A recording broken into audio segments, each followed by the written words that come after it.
Okay, for my next Christmas project, it's going to be a rebar Christmas tree. Basically, it's just going to be a stand, or a trunk, a little piece for a stand. Probably do like an X or maybe chicken feet. Three chicken feet to hold it up.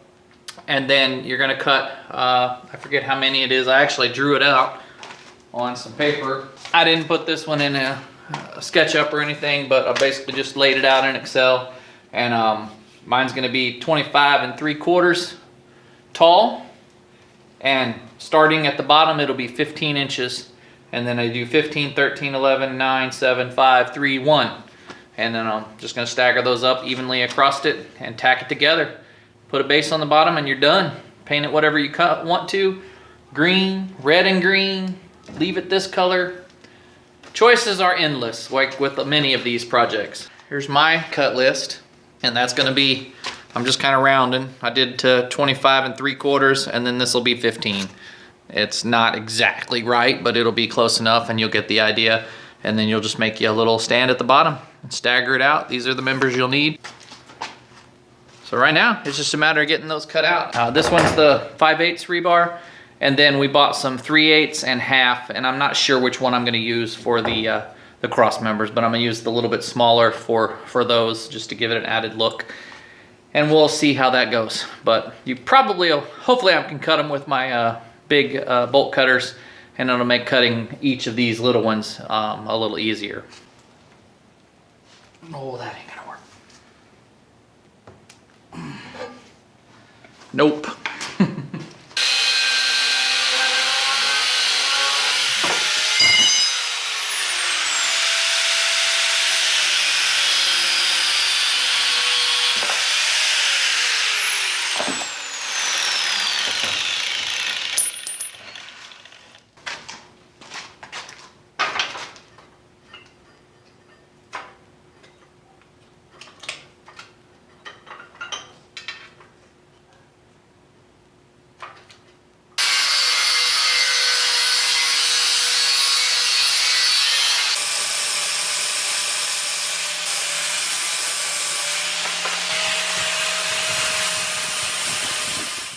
Okay, so I've got that all, the contact points sanded down.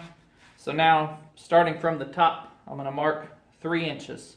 Every 3 inches, that's the spacing I'm going to use for these. So once you get that done, it should leave a little section down at the bottom for the trunk and for the feet portion. So let's go with 1, 2, 3, 4, 5, 6, 7, and 24.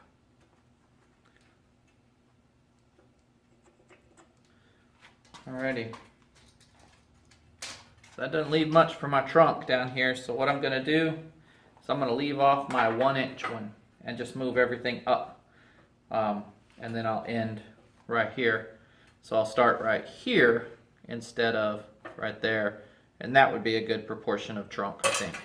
So it'll be, I'll start right here, like that, and move up, and I'll leave my 1-inch portion off.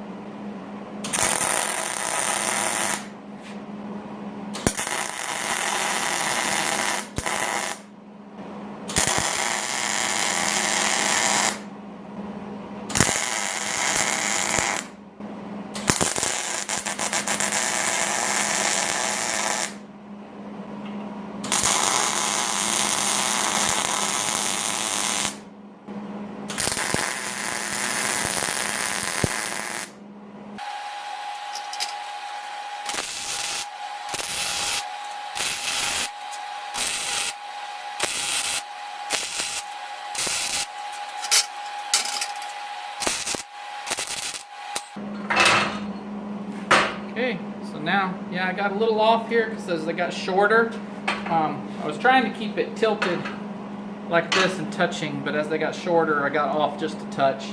But that's okay, makes it not look so straight and whatever, so I think it gives it a good look, and they're fairly even.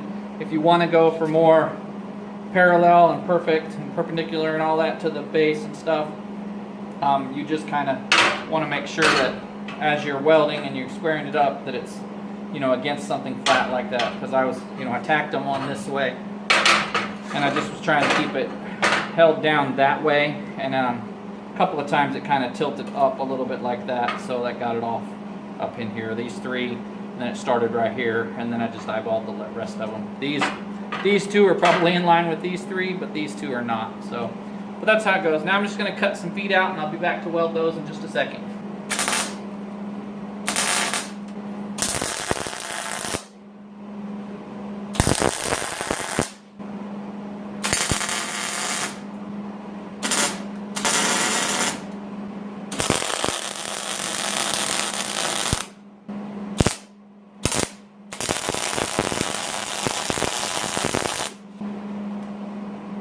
That should hold.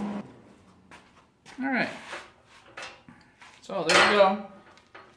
Pretty stable right there. I'm going to paint it. Probably just going to paint brown to here. Probably paint the whole thing brown actually and do kind of like I did the snowman. And then I haven't decided if I'm going to do like I did on the pallet Christmas tree, where I do red, green, or if I'm just going to paint the whole thing green and maybe come in later and hang some little stuff on the sides. So. But that's about it. I'm going to leave it like this for this video because at this point it's personal preference, right? I mean, to be honest, I don't know if I'm going to paint it. I kind of like it like that. I know my daughter likes some of the older kind of, like those 3 crosses. I didn't touch them. She just wanted them left just like that. So this kind of can be the same thing. Not sure if you can see that right there. That's kind of how it would look. Just like that. So you could come back in. I do have a star. Actually, I'm gonna go get that. I'll put a picture at the end of that. I'm gonna see if I can get one of those stars that Lee picked up for me at the flea market on there. And otherwise, you know, at this point, you can leave it like this, paint it brown, paint it green, paint it solid red, white, whatever you want to do. And I haven't really decided. I'll probably send some pictures to Caitlin and see what they want. I like paint, but they don't, so I'm just not sure. So that's why I'm going to end it right here, because at this point you can do whatever you want to with it, and you know, make it your own. Give it to the little kids and let them use a brush and just paint it all other colors that you want, and then you'd have your own decorations. You might have spiral red, pink, and white all over. So who knows what colors kids will choose. Look at my desk or my workbench over there from Joanna Bell. You know, it's got more paint on the workbench, but that's why I put that board down, because then we can just take that board and get a new one. But anyway, whatever you want to do at this point, and you can hang little balls off of it. You might want to round these off a little bit, depending on if you have little kids around or not. But as always, thank you for watching. Stay tuned for more Christmas stuff, and we'll catch you in the next video.